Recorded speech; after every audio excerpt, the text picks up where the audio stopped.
Good morning, students. BKM India is here. You are welcomed in the orientation. Students, today we have a very nice story to discuss. This story is very famous and it is the first story in course syllabus of class 10th CBSE English. The story is known as A Letter to God. It is written by G.L. Fuentes. G.L. Fuentes is a very famous short story writer. He is a realistic and he draws the attention of his readers towards the reality of life. And he has written this story in a very marvelous way, in a very attractive way to attract our intention, our emotion, and he has spread a very broad vision towards man's psychology, human psychology, how we are, how we should be. Story is very simple. Story goes to tell us some important messages. There are some special morals of this story to all human beings. ये story अपने आप में एक उदाहरण है, अपने आप में एक एग्जाम्पल है हमें ह्यूमन साइकोलॉजी के बारे में सोचने के लिए, ह्यूमन सोच के बारे में सोचने के लिए, हम कैसा सोचते हैं और हमारा आचरण कैसा होता है। कभी कभी हम कितना इनोसेंट होते हैं जब हम मुश्किलों में होते हैं, तो कैसे अपने आप को असहाय महसूस करते हैं और कैसे हम ईश्वर को याद करते हैं। और इन्हीं सब पूरी परिस्थितियों का एक छोटी सी स्टोरी के माध्यम से बहुत अच्छा विवरण राइटर के द्वारा। Now common we should see the sorts of stories, the events of stories, and this story will be very much entertaining for you and full of morals, full of message too. Just come on, we are talking about A Letter to God. This is the story of a small farmer living in a hillside. He has a small cottage. A single cottage is situated at a top of a hill. And this farmer has a stretch of land and he has sowed some corns in his field, and his green fields are very much well and very much liked by the farmer. अपने पहाड़ी पर स्थित अपनी झोपड़ी से नदी के किनारे फैले अपने हरे भरे खेत को देखकर किसान लैंचो बहुत खुश है और उसे उम्मीद है कि इस साल उसे फसल से बड़ी अच्छी पूंजी मिलने वाली है, बड़ा अच्छा लाभ होने वाला है। उसके मन में बहुत खुशियां हैं और वो बहुत अच्छी अच्छी बातें सोच रहा है इस साल की फसल के बारे में। All of a sudden, the weather becomes cloudy. It seems it is going to start rainfall. Seeing it, Lancho becomes much more happy and he thinks that these raindrops will be proved just as a pearl drop.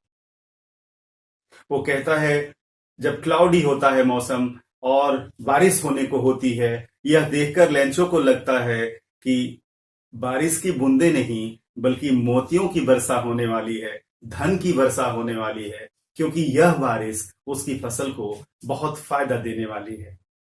लैंचो के जो बच्चे बड़े हैं वो खेतों में उसके साथ दिन भर काम करते हैं, छोटे बच्चे घर में खेलते हैं, घर में खुशियां हैं और लैंचो, उसकी पत्नी, उसका पूरा परिवार इस उम्मीद में लगा है कि इस साल उसकी फसल अच्छी होने वाली है और उसे बहुत अच्छा लाभ होने वाला है। इधर बारिश भी होने वाली है, यह देखकर उसकी खुशी दुगनी हो जाती है। He becomes much more delighted. But all of a sudden, the weather gets a drastic change. and a hailstorm starts. तेज हवाएं चलने लगती हैं, तेज हवाओं के साथ ओले पड़ने लगते हैं, बड़े बड़े बर्फ के टुकड़े गिरने लगते हैं, और यह देखकर लेंचो के हृदय की धड़कन बढ़ जाती है। लेंचो परेशान हो जाता है, उसकी पत्नी भी परेशान हो जाती है।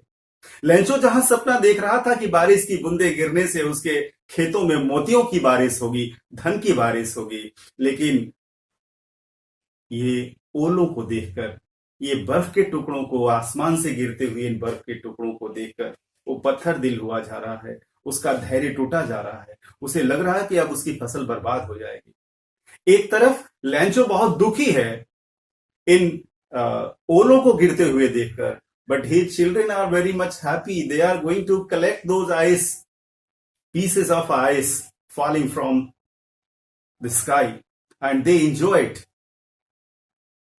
देखते ही देखते कुछ ही घंटों में, within hours, his complete crop is ruined.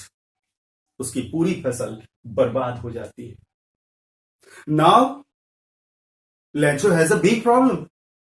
How will he start his life? How will he bring up his children? And how will he take care of his children and family throughout the year? Next year, how will he start his cropping? Now, he sees no one helping him. उसे कोई helping hand दिखाई नहीं देता, बहुत परेशान हो जाता है. अंत में थाका हरा लेंचो ईश्वर पर भरोसा करता है और कहता है, हे ईश्वर, आप ही पूरी दुनिया को संभालते हो, आप ही पूरी दुनिया को देखते हो, मुझे तुम पर पूरा भरोसा है, तुम मुझे भी देखोगे. And he goes to write a letter to God. वो भगवान को एक चिट्ठी लिखता है. And he writes a letter to God in a very emotional way. He puts his emotions clearly, putting his complete faith in God. And he tells, ईश्वर, मुझे साल भर अपने परिवार को चलाने के लिए, अगले साल फिर से खेती शुरू करने के लिए, I need at least 100 pesos. Pesos is a unit of money in Latin America. Pesos वहां की करेंसी है. और वो कहता है कि मुझे अपने इस परिवार का भरण साल भर करने के लिए और अगले साल फिर से खेती शुरू करने के लिए कम से कम 100 पीसोज चाहिए, और मुझे आप पर पूरा भरोसा है. I beg for it. आप मेरी जरूर मदद करोगे. वो चिट्ठी लिखता है एंड ही पैक्स हिज चिट्ठी letter in an envelope and he goes to post office and post it. When the screening of letter goes in the post office, some of the postman gets the letter address to God. To God. It is surprising. Who writes a letter to God? Where God lives? Nobody knows the such type of addresses he never had gone through. And then he puts this letter to the postmaster. And eagerly the postmaster opens the letter. चिट्ठी लिखता है भगवान को, मुझे 100 pesos चाहिए. कितने चाहिए? 100 pesos. किस लिए? अपने परिवार को साल भर चलाने के लिए और अगले साल की खेती फिर से शुरू करने के लिए, क्योंकि इस साल की फसल तो सब बर्बाद हो गई है. और यह चिट्ठी वो एक एनवेलप में बंद करता है, ले जाके पोस्ट ऑफिस में पोस्ट कर देता है. डाकिया जब चिट्ठी की स्क्रीनिंग करता है और यह चिट्ठी उसे मिलती है जिस पर एड्रेस लिखा है टू गॉड, उसे बड़ा सरप्राइज होता है, बड़ा आश्चर्य करता है. कहता है, ऐसा कौन हो सकता है जो भगवान को चिट्ठी लिखेगा? भगवान कहाँ होता है, कहाँ रहता है? Nobody knows. और इस चिट्ठी को ले जाकर पोस्टमास्टर को देता है. पोस्टमास्टर एगरली इस चिट्ठी को खोलता है और खोलकर इस चिट्ठी को पढ़ता है. He becomes very much emotional. He is a gentleman, he is a nice man. Postmaster is a very nice man and he gets the emotion of poor Lencho. Lencho की इस परिस्थिति पर उसे दया आ जाती है and he thinks that if he doesn't go to help Lencho, certainly the faith in God of Lencho will be destroyed, it will be ruined. जैसे लेंचो की फसल बर्बाद हो गई, ठीक उसी तरह से लेंचो का विश्वास भी टूट जाएगा ईश्वर पर से अगर उसकी मदद नहीं की गई.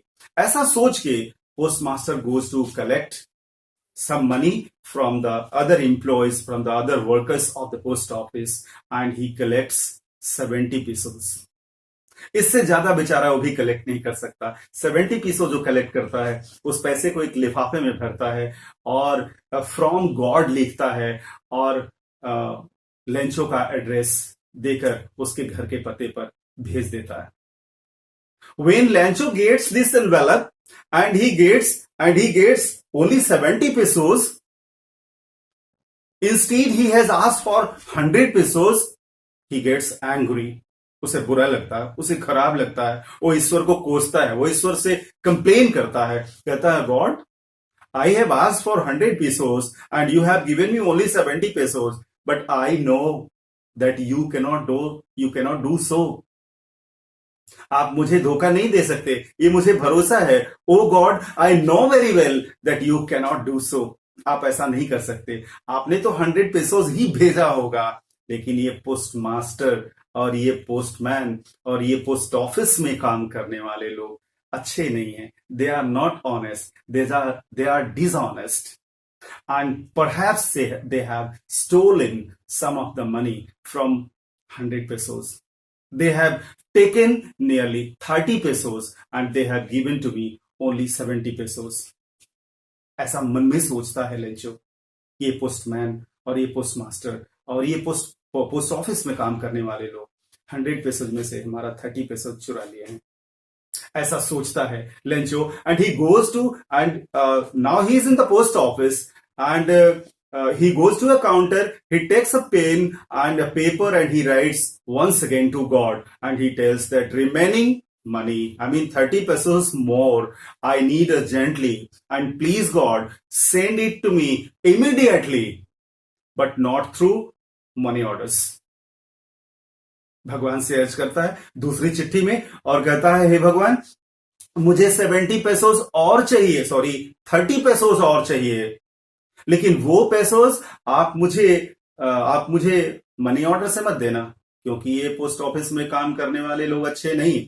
दे are not honest, they are dishonest, they can steal my money. मुझे डायरेक्टली ये पैसे दे दो. And he packs that letter, dispatch that letter, and after dispatching that letter, the postmaster goes to read this letter once again, and the postmaster smiles and he thinks that how Lencho think about these post workers, the workers and employees in the post office, how nice they are, how honest they are, and how helping they are. They all themselves collected 70 pesos, and to them Lencho is telling that they are not honest, they are dishonest. Thus this story ends with an irony. इसका एक positive पक्ष भी है और इसका एक negative पक्ष भी है. कहते हैं कि कभी कभी हम किसी के लिए बहुत भला करते हैं लेकिन बुरा हो जाता है. लोग हमें बुरे नाम से पुकारने लगते हैं, लोग हमारे बारे में बुरी बातें सोचने लगते हैं. इसका एक पॉजिटिव पक्ष ये है कि लोग आपके बारे में चाहे जो कुछ भी कहें, you should continue to do better for others. Don't think what people are saying, don't think what people are thinking about you. If you are a good man, you should do good, you should do better because you are a good man, and it is your habit, it is your nature, and it is your practice only to do better for others. Thus the story goes to end, and Lencho writes a next letter, a second letter to God for 30 pesos more, blaming these post workers, these workers in post office are not honest, so he doesn't want second installment of money of 30 pesos through money orders, but directly he wants to collect it. Thus this story goes to end. And dear students, इस explanation के साथ मुझे उम्मीद है कि जो भी छोटे बड़े इस स्टोरी से क्वेश्चंस होंगे, you will be able to answer them, you will be able to respond them well. Still, if you are having some problems, I would request you to write in comment box. Certainly I will answer it, nothing else. And before going, I would like to request you to like this video, to share this video, and to subscribe this channel, and to push the bell icon too. Thank you.